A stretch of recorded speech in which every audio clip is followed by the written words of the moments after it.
야생화 교실 오늘은요 그 가을이 되면은 석회 유황합제를 하거든요. 근데 이게 초겨울에 하는데 조금 늦었거든요. 근데 지금이라도 해야 돼요. 시기적으로 제가 지금 2월이니까 2월 초니까 조금 늦었어요. 네.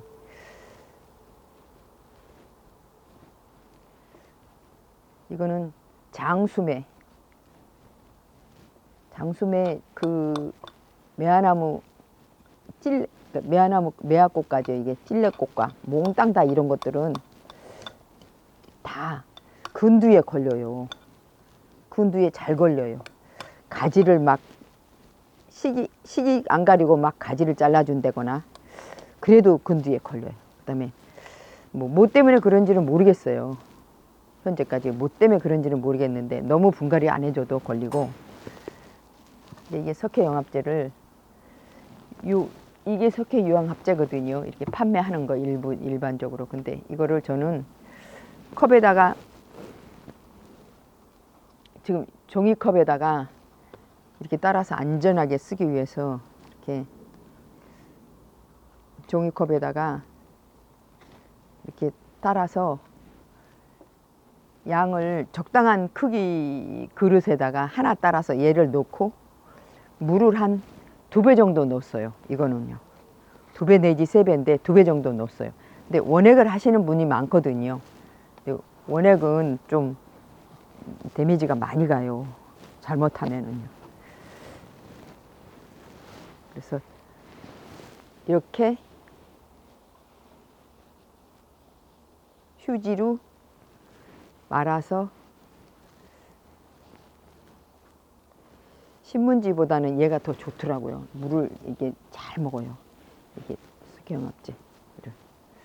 아무래도 하다 보면 옆으로도 나가고 막 그런데 이렇게 발라서 그냥 붓으로 어떤 붓이든 상관없어요. 그냥 붓으로 이렇게 해주면 이런데 가장자리에 묻었던 뭐 균들도 죽고 이끼도 다 죽어요.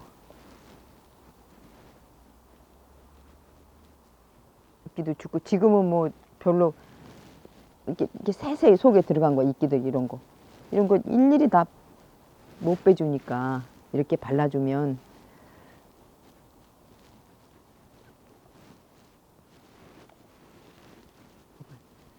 이게 안 들어가는 것 같아요. 여기 이렇게 많이 묻어요. 이렇게 이게 뿌리로 다 들어가면 뿌리 상해요. 근데 가장자리에는 요렇게 가장자리에는 괜찮아요. 혹시 뭐 근두가 생기려고 하면 그냥 이것 때문에 갈 수도 있으니까.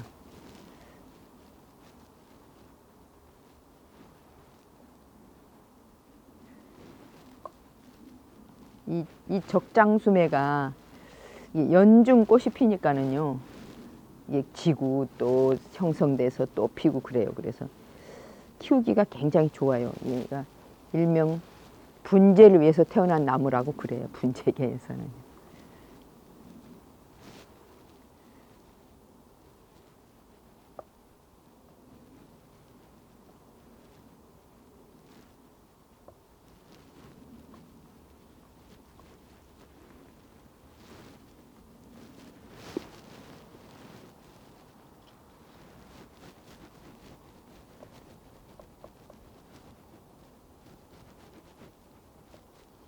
이거 해주고 안 해주고는요 엄청나게 많이 차이가 납니다.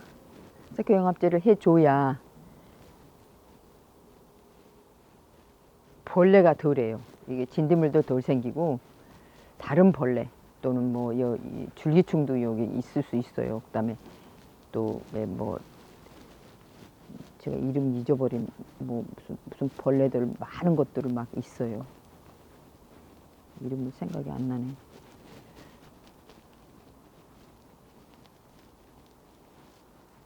그냥 통틀어서 제가 줄기충이라 그럴게요. 줄기를 먹어. 막 이게 벌레가 먹고 들어가는 게 있어요. 타고 들어가는 게. 그런 놈들이 제일 나쁜 놈들인데 그래도 걔네들이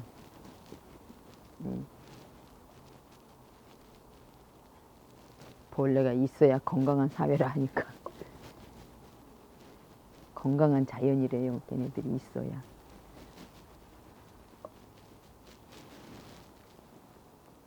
이렇게 하고요. 이게 타 놓고 그냥 계속 쓰셔도 돼요. 그 다음에요.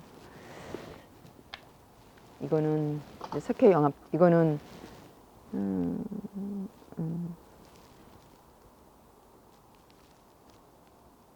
하나 더 하고 구별을 할까?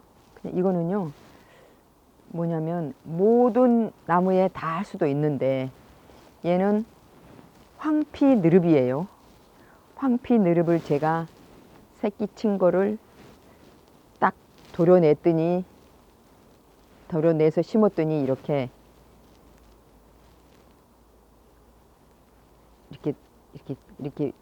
그 피 발현 있죠? 피 두툴두툴하게 되는 피 발현이 됐어요. 그런데 어디에다 놔야 피 발현이 되냐 하면은, 잘 되냐 하면, 그러니까 어디다 놔도 될런지 그거는 확실하게는 모르겠는데, 잘 되려면, 피 발현이 이렇게 잘 되려면 지금 이게 보시다시피 제가 물에다 넣었어요. 물에다요. 물. 그러니까 이 물이 뭐 물을 밑에 구멍이 뚫린 그 곳에다, 그러니까 물이 들어와서 밑으로 그러니까 내려가 버리는 그런 산소가, 그러니까 공급이 되는 곳에서, 썩은 곳에는 아니고 고여 있는 곳은 아닙니다. 고여 있다가도 물이 위에서 넘치거나 또는 밑에 구멍이 있으니까 빠질 수 있는 화분, 헌 화분이나 또는 큰 화분 또는 뭐 아주 큰 화분에 제가 이거 놓은 거거든요. 그리고 이런 데도 피 발현이 여기 많이 돼 있죠. 근데 또 피 발현이 돼요. 이런 데도. 그리고 자극을 주면은요, 철사를 감거나 뭐 이렇게 자극을 조금 주면, 심하게 주면 거기에 또 피 발현이 돼요. 또 재미있는 거는, 얘가 지금 너무 길잖아요. 이게 키가 조금 기니까 좀 줄이고 싶으면 제가 이제 여기서 가지 비배 정리하고, 너무 큰 거 비배 정리하고, 여기서 추목을 뜬다고 합시다. 여기서 추목을 뜨면은요, 여기 위에도 되고 여기도 피 발현이 돼요. 그게 너무 재미있는 거예요. 그러니까 이게 우리나라 그 고유종, 우리나라에만 있는 고유종이거든요. 제주 황피 느릅인데, 예, 그 제주 자체에서도 그 꼭 늪에서 이게 피 발현이 되는데, 늪에 있다고 그래서 다 피 발현이 되는 건 아니고, 거기에 뭐 저는 이제 거기를 가봤거든요. 가봤는데 여러 가지 나무들이 있었어요. 근데 제가 주목할 만한 나무들이 몇 가지가 있었어요. 근데 그런 나무가 있는 곳에 피 발현이 잘 됐어요. 그래서 저는 그런 나무를 큰 이런 그거에다가 물이 구멍이 뚫려 있는 큰 플라스틱 화분에다가 흙을 깔고 얘를 놔줬거든요. 얘뿐이 아니고 다른 애들 다 놔줬어요. 근데 이런 식으로 피 발현이 되고 있어요. 그러니까 어떤 나무라고는 제가 못 가르쳐 드려. 오셔서 제가 하는 거, 우리 집에 있는 거 보고 보시면 돼요. 어떤 나무라고는 제가 못 가르쳐 드리겠어요. 그거는. 그게 왜냐하면 그게 꼭 그렇다고 얘기할 수 없으니까. 제 생각에 이건가 보다 해서 제가 거기 비싸게 그 현장에 있는 나무들 몇 가지를 갖다가 심어 놨거든요. 이렇게 하고 있고, 그 다음에 이렇게 한 가지. 근데 이제 피 발현된 곳들은 울퉁불퉁 하니까 이게 황피잖아요. 그러니까 벌레가 많이 생길 수가 있어요. 이끼도 많이 끼고, 특히 이끼는 많이 끼고, 이렇게 하면 이끼가 다 사라져요. 이렇게 이것도 되고, 그 다음에 또 이건데요. 이거는 제가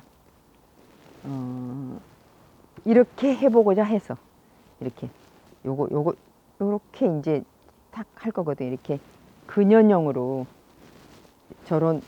요런 가지를 추목을 해서 딱 여기다 심었어요. 그랬더니 여기에 물에다, 이것도 이만큼 물에 담겨 있었거든요. 그 자리에. 그런데 이렇게 이게 밑에가 뿌리가 있어서 제가 지금 그냥 바르는데, 이게 피 발현이 벌써 됐어요. 뭐 된다 안 된다, 제주도 그 현지 있으신 분들도 피 발현이 됐다가 뭐 물에 잠기면은 뭐 물을 습 하면은 뭐 피 발현이 피가 썩는다 이런 말씀도 있는데 실제로 가서 보면 피 발현이 되는 곳에는 다 물에 잠겨 있어요. 물이라기보다는 늪도 아니고 뭐 제주도에 큰 늪은 없거든요. 늪은 없는데 비슷한 거예요. 늪 비슷한 거. 그러니까 일단 물이 잘 안 빠지는 곳. 그 다음에 또 동물들의 뭐 오줌똥 뭐 많이 있는 곳. 옛날에 뭐 그 말 먹이고 막 이래가지고 이렇게 오줌똥이 많이 있는 곳. 그러니까 그게 깨끗한 곳이 아니에요. 지저분한 곳에 이게 나와요. 근데 어떤 균에 의해서 나온다는데 그거는 뭐 아직 밝혀진 바는 없어요. 저는 이렇게 키우고 있어요. 키우고 있는데 이건 이제 근연으로 이게 한 10년 날짜가 제가 안 해놔서 10년이 넘은 것 같아요.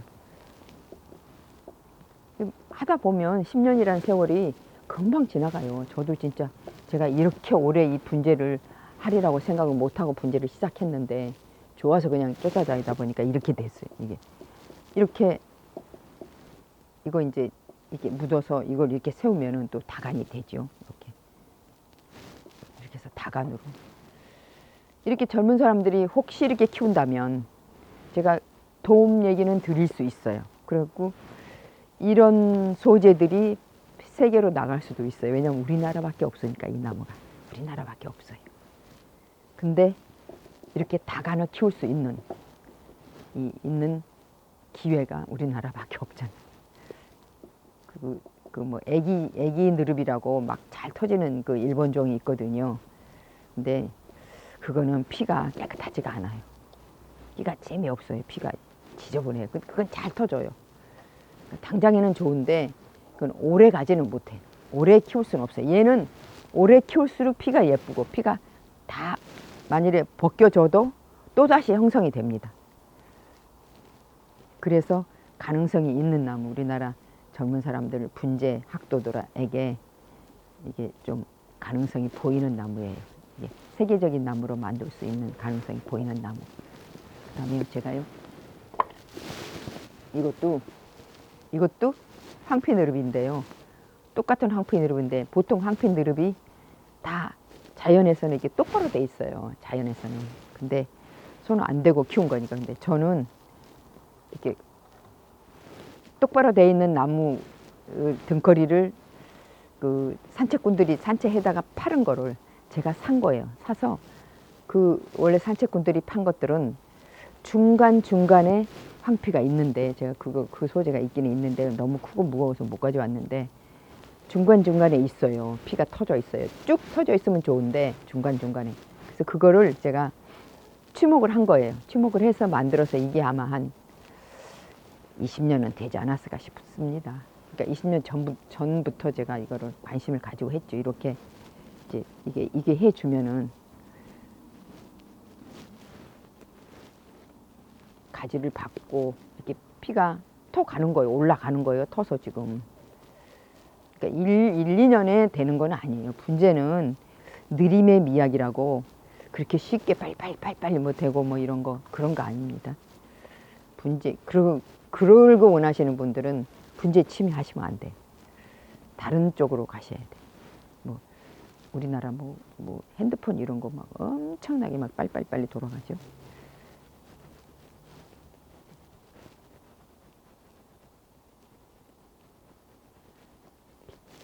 그리고 또 장점은요. 이 황피 느릅의 장점은요.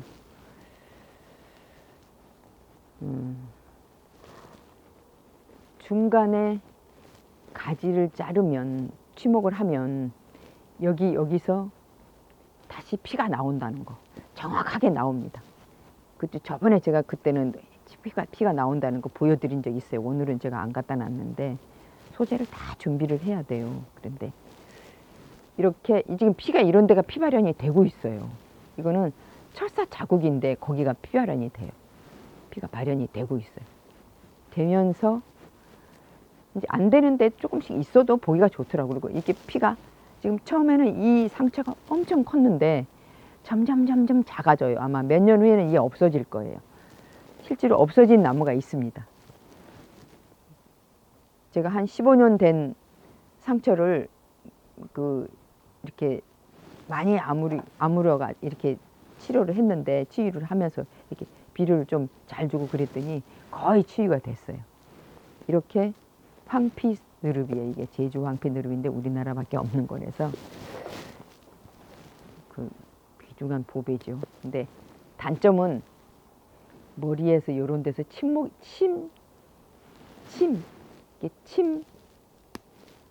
가지가 나와요. 이렇게 침지가 나오는 거예요. 침지가 이렇게 막 크게 이렇게 그게 나오지 않게 키워야 돼요. 그게 비법입니다. 황피 느릅은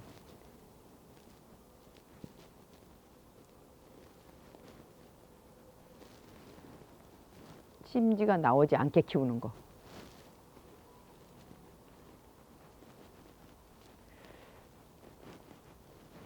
나중에 또 한번 이 황피 느릅을 할 수 있는 기회가 오면은 또 이제 그때는 제가 큰 소재를 갖다 놓고 다 보여드릴게요.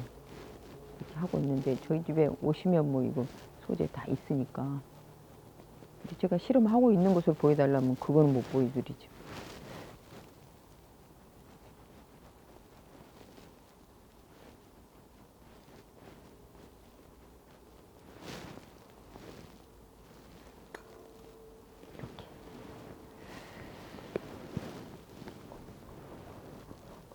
오늘은 이제 황피느릅도 시간이 이렇게 오시면 제가 일부는 보여드릴 수 있고 이렇게 설명은 이거 다 있으니까 이렇게 다 이렇게 물에다가 이렇게 담궈야 돼요. 물에다. 그래서 늪지에 있어도 이렇게 얘가 이렇게 여기가 썩어 내려가지 않습니다. 물에 젖어 있어도 썩어 내려가지는 않습니다. 황피 느릅 이렇게 예쁘게 키워보세요. 감사합니다.